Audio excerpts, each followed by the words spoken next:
नमस्कार दोस्तों, photons thought decoded में आपका स्वागत है। आज के वीडियो में हम बात करेंगे देश की तात्कालिक परिस्थितियों के बारे में। आज के वीडियो में हम उन विषयों पर भी चर्चा करेंगे जिन विषयों पर हम शायद पहले भी चर्चा कर चुके हैं।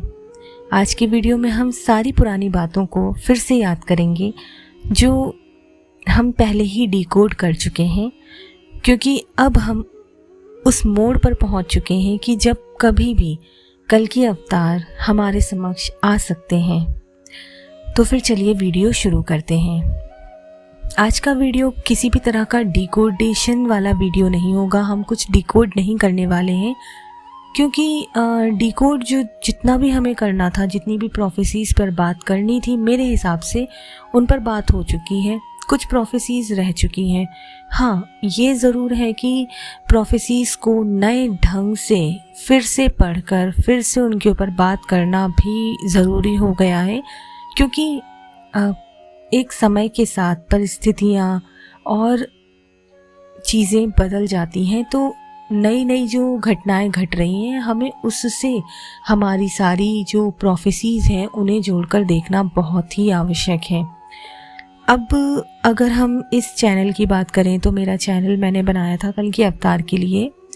नाम थोड़ा अलग रखा था। लोगों को लगता था कि साइंटिफिक नाम है, ऐसा नाम क्यों रखा है, बट फोटोन्स थॉट के पीछे भी कुछ रीज़न था जो मैंने रखा था। बेसिकली मैं यूनिवर्स के ऑर्डर्स मानने वाली लड़की हूँ। मैं यूनिवर्स को फॉलो करती हूँ। मुझसे यूनिवर्स जो कहता है मैं वो करती जाती हूँ, और जितना मुझे लगता है यूनिवर्स ने जब तक मुझे सपोर्ट किया तब तक ही मैंने बहुत अच्छे से डिकोडेशन का वर्क किया, जितना डिकोड होना चाहिए था।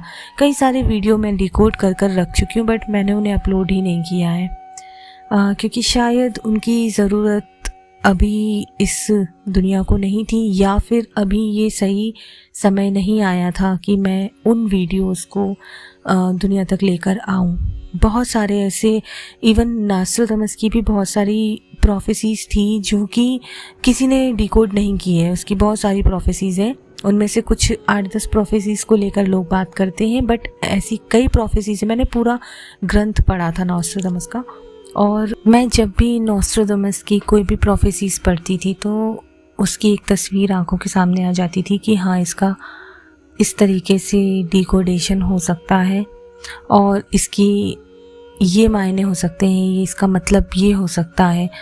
तो इसीलिए मैंने कई सारी प्रोफेसीज़ जो मैंने डिकोड कर रखी हैं, रिकॉर्ड भी कर रखी है, मैंने उन्हें अपलोड नहीं किया है, क्योंकि शायद वो सही समय नहीं था। शायद हम इतने तैयार नहीं थे कि हम सारा सच एक साथ जान सकें, और इसीलिए मैंने उन्हें अपलोड नहीं किया। तो नॉस्ट्राडामस की भी सारी प्रोफेसीज़ में जो भी लिखा है सब सच होता हुआ नज़र आ रहा है, और उसके अलावा भी जो प्रोफेसीज़ मैंने डिकोड करी थी उनमें भी जो कुछ लिखा था वो सब ऐसा लग रहा है कि हाँ, सच हो रहा है। जैसे मैंने सूरदास जी की एक कविता को डिकोड किया था, जिसमें वो बता रहे हैं कि वो किस तरीके से कलयुग में सारा अकाल पड़ेगा, बड़े युद्ध होंगे, अकाल पड़ेगा और जनता प्रजा बहुत मरेगी। इस तरीके की बातें सूरदास जी कह रहे हैं। और एक रविदास जी की कविता थी, मैंने वो भी डिकोड करी थी, जिसमें रविदास जी चीन अरब की धुरी बनेगी, विध्वंसक ताकत उभरेगी, भारत में अवतारी होगा, पूरा वो जो एक पोयम थी वो मैंने डिकोड करी थी। 2-3 पार्ट में डिकोड करी थी, और उस टाइम के संदर्भ में मैंने डिकोड करी थी। और ये बात है कि ठीक है, वो प्रोफेसीज़ हैं, लेकिन मैं तात्कालिक परिस्थितियों को ध्यान में रखते हुए चीज़ें डिकोड करती हूँ। तो मैंने उस समय के हिसाब से चीज़ें सोची और डिकोड करी। कुछ पूर्व में घट चुकी थी, जो टाइम स्टैम्प सूरदास जी ने दिए थे, जैसे वो विक्रम संवत जो हमने निकाला था, संवत्सर जय नाम का जो उन्होंने बोला था, वो सब हो चुकी कुछ घटनाएं थी। लेकिन अगर हम देखें जो अभी रिसेंटली मैंने एस्ट्रोलॉजी के तहत अंतर्गत जो मैंने 369 वाला वीडियो डिकोड किया था, या 369 वाला एक वीडियो बनाया था, जिसमें मैंने पूरी एक एस्ट्रोलॉजी के हिसाब से ग्रह दशा समझाई थी कि कितनी भयावह ग्रह दशा बनने वाली है। जो नवरात्रि हमारा नया संवत्सर शुरू हो रहा है, हमारे हिसाब से साल का पहला दिन वही होता है, तो संवत्सर से ही हमारा क्या भयानक ग्रह दशा बन रही थी। कालयुग नामक संवत्सर है और भी बहुत सी चीज़ें 369 का कॉम्बिनेशन बताकर मैंने बहुत सारी बातें समझाई भी थी कि एक घर में बैठे हुए हैं, मतलब जो मीन राशि है उस घर में बैठे हैं कौन? सूर्य, चंद्र, बुध, शुक्र, शनि, राहु, ये ऐसे करके 6 ग्रह बैठे हुए हैं, ठीक है। और इन 6 ग्रहों की दृष्टि षट ग्रह योग बन रहा है और इन 6 ग्रहों की दृष्टि पड़ रही थी केतु पर। तो अगर देखा जाए तो ये अप्रैल से ही स्टार्ट हो गया था। 29 मार्च के लिए ये वीडियो था, शायद 29 मार्च या 30 मार्च का ये वीडियो था कि इस समय ये सारे ग्रह एक साथ बैठे हुए होंगे। और देखा जाए तो यहाँ पर शनि और राहु की जो एक पिशाच योग बन रहा था, जो भ्रम की स्थिति पैदा कर रहा था, जो एक नकारात्मक ऊर्जा एक पैदा कर रहा था, मैंने अपने आसपास भी महसूस किया है, आपने भी महसूस किया होगा कि लोग बड़े ही डिप्रेस रहे हैं। इस समय में लोग बीमार रहे हैं, डिप्रेस रहे हैं, कुछ भयानक घटनाएं हुई हैं और इन सब की प्लानिंग शुरू हो गई थी। अगर हम देखा जाए 22 अप्रैल को जो एक पहलगाम का जो अटैक हुआ, वो सब भी कुछ ना कुछ ग्रह दशा उस दिन बहुत भयानक रही होगी कि उन्होंने उस हमले को तब अंजाम दिया, क्योंकि वो होना था। ये जो ग्रह आपस में बैठे हुए हैं, युति बनाए हुए हैं और इनमें से कुछ ग्रह निकल भी गए फिर भी वो राहु और शनि का योग तो बना हुआ है वहाँ पर, तो वो बड़ा ही नकारात्मक है। अच्छा, ऐसा है कि कुछ भी ग्रह जो है वो ऐसा नहीं है कि आज ये एक साथ बैठे हैं तो उनका असर बस आज ही रहेगा, ऐसा नहीं है। वो 3-4 महीने तक असर रहता है। इवन कोई भी ज्योतिष का ट्रांजिट होने वाला होता है, उसके पहले से असर होना शुरू हो जाता है उन चीज़ों का। जैसे 7.5 आने वाली है, 6 महीने पहले से आपकी 7.5 प्रभाव थोड़ा दिखाने लग जाएगी। ऐसा मैंने अपने ज्योतिष के जो मेरे आचार्य हैं, गुरुजी हैं, उनसे सीखा है या उन्होंने ऐसी बातें बताई हैं मुझे कि ऐसा होता है। मैं ज्योतिष सीख रही हूँ, मुझे बहुत इंटरेस्ट है, क्योंकि ज्योतिष एक ऐसी विधा है जिससे कि आप सबूत के साथ चीज़ें बता सकते हो कि ये है और वो सटीक होता है। ग्रह नक्षत्र जो हैं वो सटीक होते हैं, उन्हें कोई झुटला नहीं सकता। इसीलिए मैं लगभग सारी जो, अगर आपने मेरा शैली देखा होगा तो मैं अधिकतर प्रोफेसीज को ज्योतिष के आधार पर डिकोड करती थी, या बहुत सी चीज़ें मैं ज्योतिष के आधार पर डिकोड करती थी, क्योंकि वो एक प्रूफ है, एक सच है ग्रहों का। तो खैर ये बात छोड़िए, लेकिन ये जो युति बनी हुई थी, जो ये ट्रांजिट हुआ था, इसने सारी चीज़ें करना शुरू किया और जिसका परिणाम आते आते आते ये हो गया कि अभी हम युद्ध के ढेर पर बैठे हैं। हम 2 दिन से 3 दिन से युद्ध लड़ रहे हैं और इंडिया ने, जो भारत देश है, उसने अब जवाब देना शुरू कर दिया है। देखो, हम ये नहीं बोलते कि हम युद्ध करेंगे, हम हमेशा से खिलाफ थे, हम युद्ध नहीं करेंगे। हम हमेशा यही सोचते थे कि हम युद्ध की शुरुआत नहीं करेंगे और हमने नहीं करी है। ये उनकी तरफ से बार बार सीज़ फायर का उल्लंघन होना, बेगुनाह नागरिकों को मार डालना, तो ये वो लोग क्या है ना, उत्पात मचा रहे थे। देखा जाए तो राहु और शनि साथ में है। राहु जो है पावरफुल होकर उत्पाती ग्रह है। राहु थोड़ा सा ना उत्पात मचाने के लिए प्रसिद्ध है, तो ये राहु ने ही करवाया है, सब भ्रम पैदा करके, उत्पात मचा के ये इस तरह की चीज़ें करी कि भारत देश को अब ना चाहते हुए भी, बहुत टाइम से टाल रहा था युद्ध, उसे युद्ध लड़ना पड़ा और वो लड़ रहा है। और 18 मई तक ये युद्ध के हमें परिणाम मिल जाएंगे। 18 मई तक हमारी चीज़ें शायद नॉर्मल हो जाएं, क्योंकि 18 मई तक या 18 मई को राहु अपना घर चेंज कर देगा, तो वो शनि के साथ उसकी युति खत्म हो जाएगी, जो पिशाच योग बना रखा है राहु और शनि ने मिलकर। तो मैं बस आप लोगों को यही बताना चाह रही हूँ इस वीडियो के माध्यम से कि जो ज्योतिष कह रहा है उन बातों पर बिलीव करिए। जो हम लोग इतने टाइम से कह रहे हैं कि कल की अवतार का जन्म हो चुका है, कल की अवतार है, और इस युद्ध के पीछे भी कहीं ना कहीं कल की अवतार है, उनकी टीम है, उनका पूरा एक दल बल है जिसके साथ वो काम कर रहे हैं। वो सेना में हो सकते हैं, वो कोई अधिकारी हो सकते हैं, वो कुछ भी हो सकते हैं, और कल की अवतार कई अपने बच्चों को कल की अवतार घोषित करने पर तुले हुए हैं। 3 साल 4 साल के बच्चों को बोल देते हैं कल की अवतार हैं, वीडियो बनाकर और यूट्यूब पर, लेकिन वो कल के अवतार नहीं है, क्योंकि कल के अवतार वयस्क हो चुके हैं। कल के अवतार का जन्म काफ़ी टाइम पहले हो चुका था। एक टाइम पीरियड आया था जो कल के अवतार की जन्म तिथि से मिलता जुलता है, तो वो शायद 1980 से 1990 के बीच में कहीं पैदा हुए होंगे।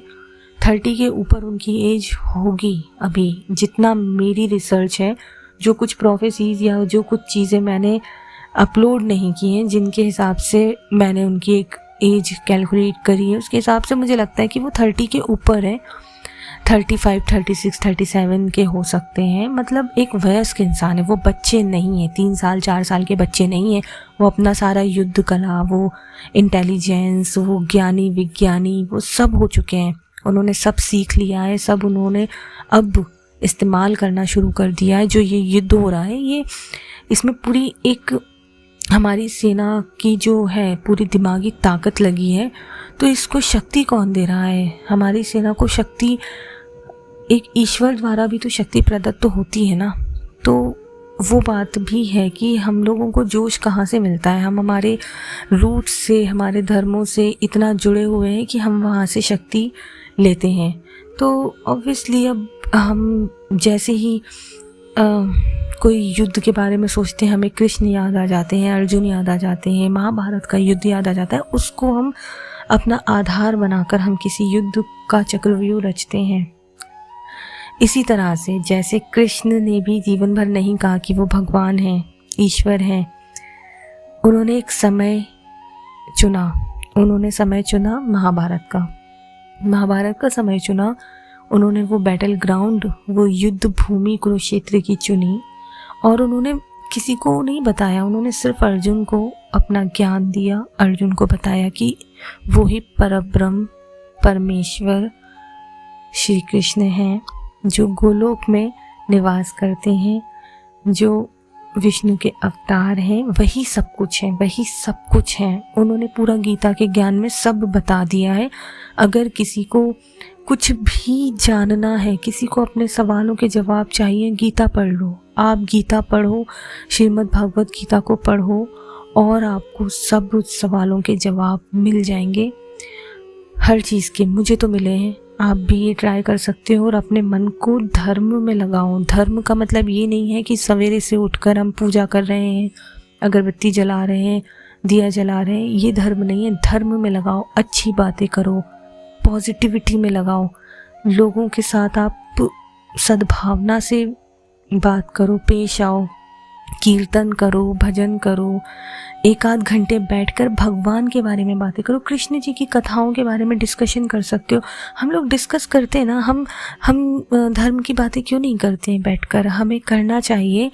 जितनी धर्म की बातें होंगी, जितनी कृष्ण जी की बातें होंगी, हम उनकी कहानियों को, या जो हमने कहानी बचपन से सुन रखी है कि कृष्ण जी ने कैसे पर्वत अपनी उंगली पर उठाया था, हम ऐसी कहानियाँ, हम बातें कर सकते हैं, उनसे नए नए तथ्य निकल कर आते हैं। हम गीता के श्लोक ले लो, उन पर बातें करो, उन पर डिस्कशन करो। ये धर्म की बात है, या ये धर्म का मार्ग है अगर कहा जाए तो, कि धर्म की बातें करना, धर्म के काम करना, कीर्तन करना।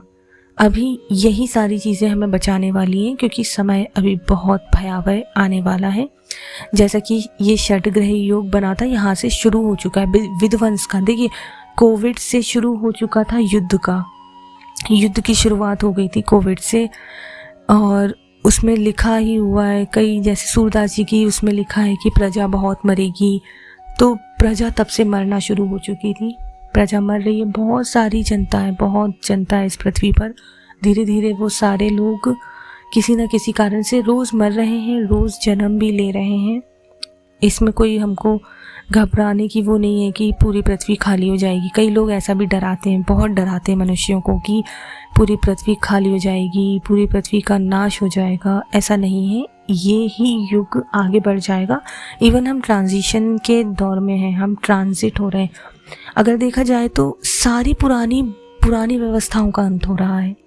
हर जगह से पुरानी व्यवस्थाएं ख़त्म हो रही हैं। नए तरह की सोच, अब एक नया सवेरा सतयुग में जो आने वाला है, वो एक नया सवेरा आएगा। उसमें भी टाइम लगेगा, 3-4 साल तो जाएंगे ही जाएंगे, क्योंकि अचानक से नहीं बदल जाती हैं हर चीज़ें। प्राकृतिक आपदाएं होंगी, बहुत सारी घटनाएं होंगी, बहुत सारी युद्ध होंगे, छोटे बड़े हर तरह के। अभी तो ये युद्ध अब हमने शुरू किया युद्ध। अभी तक चल रहा था, दूसरे देश लड़ रहे थे आपस में, हम नहीं लड़ रहे थे, हम शांति से बैठे थे। हमने ठान रखी थी हम युद्ध में नहीं पड़ेंगे, ये हमारा अच्छा डिसीजन था। लेकिन वो कृष्ण जी भी कहते हैं ना कि अधर्म नहीं सहना चाहिए, अधर्म सहने वाला भी बड़ा पापी होता है। तो हम नहीं सहेंगे अब अधर्म, और अब हमने उसके खिलाफ अपनी आवाज़ उठा ली। हमारी सेना पर हमें पूरा भरोसा है कि वो हम सबकी रक्षा करते हुए हमें इस मुसीबत से हमें छुटकारा, या हमें इस मुसीबत से बाहर लेकर आएगी। क्योंकि हमेशा सेना ने ही हमें बचाया है। सेना की हमें सम्मान करना चाहिए, सैनिकों का सम्मान करना चाहिए, क्योंकि वो लड़ते हैं हमारे लिए। हम हमारे घरों में बैठे हुए बातें करते हैं, सिर्फ टीवी के सामने बैठकर हम बातें करते हैं और कुछ नहीं करते। या यूट्यूब के कमेंट सेक्शन में हम लड़ाई करते हैं, या इंस्टाग्राम, आजकल हम इंस्टाग्राम फेसबुक में भी बैठकर लड़ने लगे हैं कमेंट सेक्शन में, वो भी। बाकी बैटल ग्राउंड में जाके हम नहीं लड़ते। तो यही बस मैं आपको बताना चाह रही थी कि हमने जो बातें कह रखी हैं शुरुआत से, वो गलत नहीं है। ये हमारा कोई फ़ायदा नहीं हो रहा है इन सबको करने से। हमारा कोई चैनल हमको कोई लाखों करोड़ों रुपए नहीं दे रहा है। मेरा तो चैनल भी मोनेटाइज नहीं है। तो आप जो कई लोगों पे इल्ज़ाम लगाते हो कि अरे ये लोग झूठ बोलते हैं, लेकिन इन झूठे चैनलों की ही बातें सच्ची हो रही हैं। अच्छा, एक और, मैं ग्रंथ पे बहुत सारे वीडियोस बनाए हैं, मैंने अपलोड नहीं किए। कई लोगों ने मुझसे डिमांड की थी भविष्य मालिका के ऊपर वीडियो बनाइए, बनाए थे बहुत सारे वीडियोस। लेकिन जब तक इंसानों को भगवान की वाणी पर यकीन नहीं होगा, लोग सुन तो लेते हैं, लेकिन वो इस बात पे दिल से जब तक यकीन नहीं करेंगे ना, तब तक कल की अवतार भी हमारे समक्ष नहीं आएंगे। आप स्टार्टिंग में कोई नहीं मानता था, सब बोलते थे कि हाँ ऐसी फेक वीडियो बनाते हैं लोग, कल की अवतार कहाँ आएंगे, अभी तो कलयुग के लाखों साल बचे। बट लाखों साल नहीं होते हैं। जब हमारा द्वापर युग 5000 साल का था, तो कैसे हो सकता है कि लाखों साल का कलयुग है? तो शुरुआत में किसी ने इस बात पे पहले बिलीव नहीं किया कि कलयुग ख़त्म होने वाला है, लेकिन कलयुग ख़त्म हो चुका है। हम ट्रांजिशन के दौर में हैं, हम सतयुग की ओर बढ़ रहे हैं। कल की अवतार पर धीरे धीरे लोगों ने भरोसा करना शुरू कर दिया है कि हाँ कल की अवतार हो चुका है, या होने वाला है, या अवतरित होने वाले हैं। लेकिन अभी भी 100% सारे लोगों का भरोसा, विश्वास कल की अवतार पर नहीं है। जिस दिन वो होगा उसी दिन वो अवतरित होंगे, ये फैक्ट है। ऐसे ही भविष्य मालिका पे कई लोगों को बिलीव नहीं है। कई लोग फेक बोलते हैं कि ये फेक है, सच्ची नहीं है। पर मैं आपको ये बता दूं कि जितनी भी बातें सही हो रही हैं ना, वो सिर्फ भविष्य मालिका की सही हो रही हैं। एक एक प्रोफेसी भविष्य मालिका की सही हो रही है। बहुत सारी प्रोफेसीज हैं जो हो सकता है कुछ कई लोगों ने बीच में कुछ गलत लाइनें भी जोड़ दी हों अपने फ़ायदे के लिए, कि हर चीज़ को मालिका से जोड़ दिया है, हर चीज़ को भविष्य मालिका बोल के बता दिया और अपने सेंसेशनल वीडियोस बनाकर लोगों को डरा दिया। पर उसमें जो बातें जगन्नाथ मंदिर को लेकर की गई हैं वो सच हो चुकी हैं। जगन्नाथ मंदिर से ही सबसे ज़्यादा हमें इशारे मिले हैं कि कलयुग खत्म हो चुका है या अपशगुन हो रहा है, क्योंकि जगन्नाथ मंदिर में इतने समय से ये इशारे नहीं मिले थे कि वो ध्वज में आग लग गई, झंडा जो है ध्वज है वो नीचे गिर गया, वो सुदर्शन चक्र जो नील चक्र जिसे कहते हैं उसमें कुछ आग लग गई थी या वो नीचे गिर गया था, ऐसा कुछ घटना हुई थी। पत्थर गिरने लगे थे मंदिर के, एक बरगद का वृक्ष जो है वो टूट गया बाढ़ में, पक्षी उड़ रहे हैं जगन्नाथ मंदिर के आसपास जो कि पहले नहीं उड़ते थे। तो जगन्नाथ मंदिर एक अपने आप में जीवित मंदिर है। जगन्नाथ मंदिर में अभी भी श्री कृष्ण का हृदय विराजमान है। तो वहाँ पर जो बातें वहाँ के लिए जो कही गई हैं वो सब, उन सब पे भरोसा करना चाहिए, आंखें मूंद कर भरोसा करना चाहिए। अपने धर्म पर भरोसा नहीं करोगे तो फिर किस चीज़ पर भरोसा करोगे। और अगर देखा जाए तो हमारे धर्म की बातें सही हैं, सच हो रही हैं, तो हम भरोसा क्यों नहीं करते हैं? मुझे नहीं समझ में आता। लोग इतने पढ़े लिखे कब से हो गए, मतलब पढ़े लिखे गंवार हो गए हैं जो अपने ही धर्म पर, अपने ही रूट्स पर आप भरोसा नहीं कर रहे हो। इंग्लिश मीडियम में मैं भी पढ़ी लिखी हूँ, बट मैं इतनी गंवार नहीं हूँ। कॉन्वेंट में पढ़ी हूँ, नहीं हूँ गंवार, क्योंकि मुझे पता है कि जब तक हम हमारे रूट्स से जुड़े रहेंगे तब तक ही हम तरक्की कर पाएंगे। तो भविष्य मल्लिका की सारी बातें सच हो रही हैं। एक बात उन्होंने कही थी कि मीन राशि में शनि आएंगे तब भयंकर विनाश होगा, विध्वंस होगा, युद्ध होगा, पाकिस्तान और भारत का युद्ध होगा। बहुत सारी बातें ऐसी कही थी। तो ये हो गया इस साल 2025 का। इसीलिए काफ़ी टाइम से लोग बोल रहे थे कि 2025 जो है निर्णायक साल है, इस साल में बहुत बड़ा कुछ होने वाला है, बहुत बड़ा कुछ होने वाला है। तो जैसे ही मीन राशि में शनि आए, वहाँ पर और 5 ग्रह का उनको साथ मिला, राहु और शनि ने पिशाच योग बनाया, ये सारी नेगेटिव परिस्थितियाँ उत्पन्न हुई। फिर उन्होंने केतु पर दृष्टि डाली, 2 बचे हुए ग्रहों की भी दृष्टि केतु पर है। देखा जाए तो पूरे ग्रह 8 के 8 ग्रह केतु पर दृष्टि डाल रहे हैं। और केतु किस चीज़ का कारक है? केतु मोक्ष का कारक है। केतु मोक्ष प्रदायिनी, मोक्ष वाला ग्रह है। अगर देखा जाए तो जो ग्रह मोक्ष का कारक है उसको सारे ग्रह देख रहे हैं, तो वो एक बहुत बड़ी घटना है अपने आप में। अब अंत है, देखा जाए तो अब अंत है, क्योंकि मोक्ष तभी मिलता है ना जब हर चीज़ का अंत हो जाता है, सारी तृष्णा का, मोह का, हर चीज़ का अंत होता है, तब मोक्ष प्राप्त होता है। तो ये बातें समझनी चाहिए। मैंने तब भी ये वीडियो इसीलिए 1-1.5 महीने पहले बना दिया था, 1 महीने पहले, कि ये होने वाली हैं घटनाएं, हमें सतर्क रहना है। सरकार ने हमें बोला है कि आप सतर्क रहिए।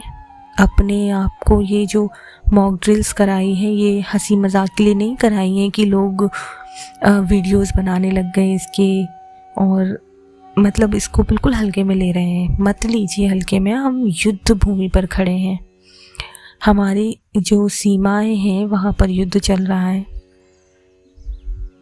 तीनों ओर से घेरा जाएगा। ऐसा भी रविदास की कविता में कहीं पर लिखा था कि तीनों ओर से घेरा जाएगा, देश को घेरा गया है तीनों ओर से। देखा जाए तो राजस्थान, गुजरात, कश्मीर वाला एरिया, ऊपर, मतलब इस तरफ हमें 3-4 जगह से घेरा गया है। ठीक है, वो अच्छी बात है कि युद्ध हो रहा है, इससे बहुत सारी चीज़ों का हल निकलेगा, लेकिन ये निर्णायक स्थिति में 18 मई तक पहुंचेगा, इतना मैं कह सकती हूँ। हो सकता है 2-4 दिन में पहुंच जाए, बट जो पीस है वो राहु जब तक यहाँ पर है मीन राशि में तब तक नहीं होगा। वो राहु और शनि जब तक साथ में है वो उपद्रव मचाएंगे।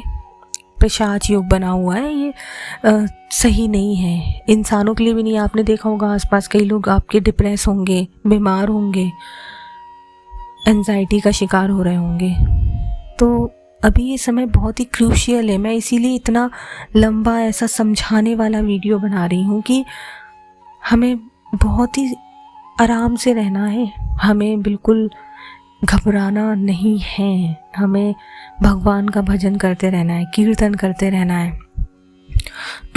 अगर आपको बहुत ज़्यादा आपको ऐसा लग रहा है, आप बहुत असहाय महसूस कर रहे हो, इमोशनली ब्रेकडाउन आपका हो रहा है, एंजाइटी आपको हो रही है, आप हनुमान चालीसा का पाठ पढ़ो। आप में एक ऊर्जा का संचार होगा। इवन हम जितना पॉजिटिव रहेंगे उतना हम ताकत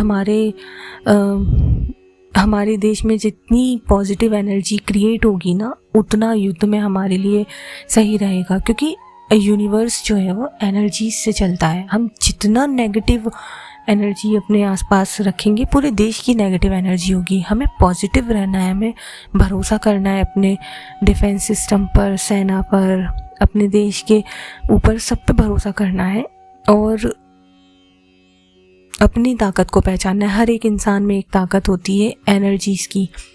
आप अपनी एनर्जीज़ को मजबूत करेंगे, आप हनुमान चालीसा का पाठ करिए, सुंदरकांड का पाठ करिए, उससे बहुत चीज़ें चेंज होंगी। और आपको घबराहट होती है, आप कृष्ण जी के मंत्र पढ़िए, हरे राम हरे कृष्ण का जाप करिए। बहुत ही बीज मंत्र हैं ये, इनके आप जाप करिए तो बहुत पॉजिटिव वाइब्स आप फैला सकते हैं। एक इंसान अपने आसपास पॉजिटिव वाइब्स फैला सकता है, तो ये बहुत ज़रूरी है इस समय देश में पॉजिटिविटी का होना।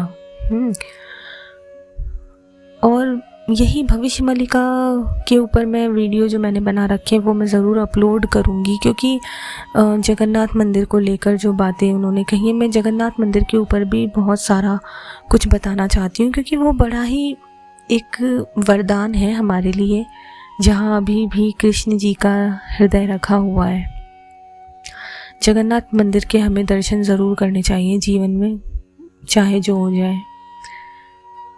और बस यही सब बातें मैं करना चाहती थी कि हम इस जो कठिन समय है इसमें हम ज़्यादा ना घबराएं। और ये सारे ग्रह नक्षत्र हैं जो कि बदलते हैं, ट्रांजिशन इनका होता है, इससे ये सारी स्थितियां पैदा हो रही हैं। और हम अब आए हैं युद्ध की स्थिति में। बाकी पूरी दुनिया देखा जाए तो वो 2-3 साल से युद्ध लड़ रहे हैं, सब युद्ध लड़ रहे हैं आपस में। तो हम कैसे अछूते रह सकते हैं? सबको ही लड़ना है, वो लिखा हुआ है कि भाई आप जैसे, हाँ, रविदास जी की कविता में एक लाइन लिखी है ना, चीन अरब की धुरी बनेगी। इसकी भी मैं आपको एक बात बता देती हूँ कि अभी ये जो युद्ध चल रहा है ये बहुत बड़ा युद्ध नहीं है, ये हमारे कंट्रोल में है ये युद्ध। इसके बाद जो युद्ध होगा वो चीन और अरब, ये सारे कंट्रीज़ आपस में मिलेंगे, फिर उनकी धुरी बनेगी, फिर वो आक्रमण होगा जिसमें हमें संभलना है, जो खतरनाक होगा। और अगर वो आक्रमण नकारात्मक समय में होता है तो हमारे लिए नुकसानदायक है। हो सकता है कि वो 18 मई के बाद हो, 18 मई के पहले नहीं होना चाहिए, बाद में ही, मतलब अब युद्ध चलता रहेगा। अगर लोग सोच रहे हैं कि 2 दिन में 3 दिन में ख़त्म हो जाएगा, ऐसा नहीं है। युद्ध शुरू हो गया है तो वो चलता है, फिर बात की जाती है, संधि वगैरह होती है, बहुत सी चीज़ें हैं जो पॉलिटिकल हैं, जो जिसका हमारे से कोई लेना देना नहीं है। लेकिन हमें क्या करना है, हम कर तो कुछ नहीं सकते, बस ये है कि अपना योगदान जिस भी तरीके से हम देश में दे सकें।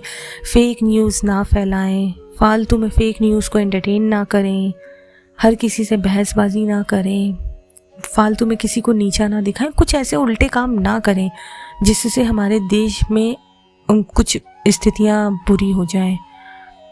बस हमें भगवान का नाम जाप करना है और कल की अवतार का हमें स्वागत करने के लिए तैयार रहना है, क्योंकि वो अपनी टीम के साथ लगे हुए हैं, वो कुछ ना कुछ कर रहे हैं हमारे अच्छे काम, हमारे अच्छे के लिए। इस युद्ध में भी हो सकते हैं वो कहीं बैठकर इसको वो क्या बोलते हैं उस वर्ड को, कि इसको वो कर रहे हो, इस युद्ध को संचालित कर रहे हो, कुछ भी कर सकते हैं। वो भगवान है, वो कहीं पे भी रहकर कुछ भी कर सकते हैं, क्योंकि ईश्वर की मर्जी के बिना कुछ नहीं होता है। तो बस हमें खुशनसीब हम अपने आप को माने कि हम कल की अवतार का बहुत जल्दी स्वागत करने वाले हैं, और हमें अपना भरोसा, विश्वास कल की अवतार पर बनाए रखना है, तभी कल की अवतार हमारे समक्ष प्रस्तुत होंगे। यही सारी बातें मुझे करना थी। और डिकोडेशन के जो वीडियोस हैं वो भी आते रहेंगे। बाकी ये चैनल पे मैंने बहुत चीज़ें डाल रखी हैं, पुरानी भी, ठीक है, वो कुछ चीज़ें उसमें पुराने समय की तत्कालिक परिस्थितियों को लेकर थी, पर कुछ तो हिंट आपको उसमें मिलेगा कि हाँ, तो आप वो वीडियोस भी जाकर देख सकते हैं और सारे वीडियोस को देखकर समझिए और अपने आप को पॉजिटिव रखिए बस। तो फिर इस वीडियो को हम यहीं पर समाप्त करते हैं। अगले वीडियो में मिलेंगे। हो सकता है मेरा अगला सब्जेक्ट भविष्य मालिका हो, या जगन्नाथ मंदिर हो, या कुछ भी हो सकता है, नॉस्ट्राडामस भी हो सकता है, क्योंकि नॉस्ट्राडामस की भी बहुत सारी प्रोफेसीज रह चुकी हैं। बाबा वेंगा ने भी बहुत सारी प्रोफेसी करी है भविष्य 2025 के लिए। तो किसी भी एक सब्जेक्ट पे मैं कुछ अच्छा डिकोडेशन वर्क करूँगी। हो सकता है कि मैं एक और चैनल बनाऊँ, फोटोन्स थॉट डिकोडेड 2.0 के नाम से, जिसमें कि मैं शायद कली के बारे में बातें करूँगी, क्योंकि हमें अगर कल्कि तक पहुँचना है तो हमें कली को भी पहचानना होगा। ये मैं पहले भी बोलती थी कि जब तक हम कली को नहीं पहचानेंगे हम कल्कि तक नहीं पहुँच पाएंगे। तो कली कौन है और कली के क्या क्या गुण हो सकते हैं, कली के ऊपर पूरा विस्तृत उसमें मैं वीडियो डालूँगी, और एक लास्ट एंड गेम वाला भी चैनल बनाऊँगी या वीडियो बनाऊँगी, जिसमें कि एक समापन की ओर जाएगा। अब धीरे धीरे हम युद्ध में आ गए हैं, तो अब हम इस तरीके से वीडियो बनाते रहेंगे कि आगे क्या हो रहा है, अभी क्या चल रहा है, हमें क्या करना है भविष्य में, ये सारी बातें। हो सकता है आज का वीडियो आपको थोड़ा पकाऊ लगा हो, बुरा लगा हो कि मैंने कुछ भी डिकोड नहीं किया है, बस बातें करी हैं, बट कभी कभी बातें करना भी बहुत ज़रूरी होता है। तो बस आज की वीडियो को हम यहीं समाप्त करते हैं। अगर आपको वीडियो थोड़ा सा भी अच्छा लगा हो तो आप इसे लाइक कीजिए, शेयर कीजिए, अपने कमेंट्स कीजिए। जय श्री राधे कृष्ण।